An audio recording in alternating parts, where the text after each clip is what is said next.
27वीं तरमीम के लिए कौमी असम्बली का अहम इजलास। कायदे नून लीग नवाज शरीफ भी कौमी असम्बली पहुंचे। दीगर अरकान ने भी इजलास में खुलकर इजहार ख्याल किया। मजीद देखते हैं इस रिपोर्ट में। कायद नून लीग नवाज शरीफ कौमी असम्बली पहुंचे। नवाज शरीफ और वजीर आजम शहबाज शरीफ ने बिलावल भुट्टो और खुर्शीद शाह से ऐवान में मुलाकात की। इजलास में बिलावल भुट्टो ने कहा कि अज खुद नोटिस की तलवार हर वजीर आजम के सर पर लटकती रहती थी। आईनी अदालत में सूबों की मसावी नुमाइंदगी बड़ी कामयाबी है। इन अदालतों के पास एक सोट ऑफ डोमोक्लीस था जो वो हर वजीर आजम के सर पे लटकाते थे। इस आईनी तरमीम के नतीजे में कोई जज वो अज खुद कोई नोटिस नहीं लेगा।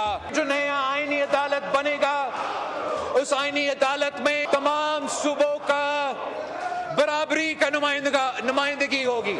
वजीर कानून आदम नजीर ताड़र ने कहा, वाज़ेह करना चाहता हूँ याहिया आफरीदी ही चीफ जस्टिस पाकिस्तान होंगे। जो सीनियर अमंग्स बोथ होगा वही चेयर करेगा कमीशंस को। Chief justice Pakistan justice Yahya Afridi साहब इन तरामीम से और वाज़ेह हो गया है कि वही चीफ जस्टिस ऑफ पाकिस्तान रहेंगे। वफाकी वजीर राना सनाउल्लाह ने कहा कि आईनी ओहदों का एहतराम लाजमी है। प्राइम मिनिस्टर या प्रेसिडेंट है उसके बाद भी उनका पूरा एहतराम, उनकी पूरी इज्जत की जाती है। हर वक्त जो है वो कोई ना कोई प्राइम मिनिस्टर प्रेसिडेंट जो है वो जेल में होता है। वजीर इत्तलात अता तारड़ बोले, नफरत के बीच बोने वालों को कोई फरामोश नहीं कर सकता। इदारों की तस्दीक करने वाले किस मुंह से बात कर रहे हैं? वो कौन शख्स था जिसने इस मुल्क के अंदर नफरत के बीज बोए?